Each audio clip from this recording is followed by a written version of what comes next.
ఈ రాష్ట్రంలో ఉన్నటువంటి ప్రతి కుటుంబం చివరికి అత్యంత పేదవాడు సైతం సన్న బియ్యంతో భోజనం చేయాలి ఈ రాష్ట్రంలో అని చెప్పి ఇప్పటికే కార్డులు ఉన్నటువంటి 90 లక్షల కుటుంబాలకి అదనంగా ఇంకొక 10 లక్షల కుటుంబాలు యాడ్ అవుతా ఉన్నాయి.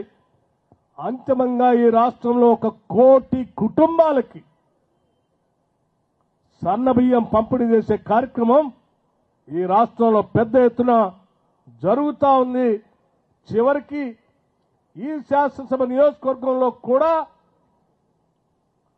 గతంలో ఉన్నటువంటి రేషన్ కార్డులు కాకుండా అదనంగా 11,659 కార్డుల్ని కొత్తగా ఇచ్చి వాళ్లకు కూడా సన్నబియ్యం ఇస్తా ఉన్నాం ఈ ప్రభుత్వం వచ్చిన తర్వాత.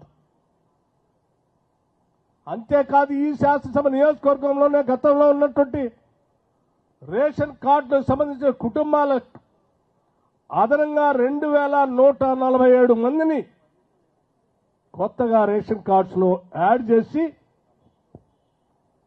రేషన్ కార్డులో ఉన్నటువంటి ప్రతి వ్యక్తికి 6 కేజీలు తగ్గకుండా సన్న బియ్యం ఇచ్చే కార్యక్రమాన్ని ఈరోజు రాష్ట్ర వ్యాప్తంగా పెద్ద ఎత్తున తీసుకొని దాదాపు 13,525 కోట్ల రూపాయలతో ఈ సన్న బియ్యం పంపిణీ చేసే కార్యక్రమాన్ని ఈరోజు రాష్ట్ర వ్యాప్తంగా చేస్తా ఉన్నాం.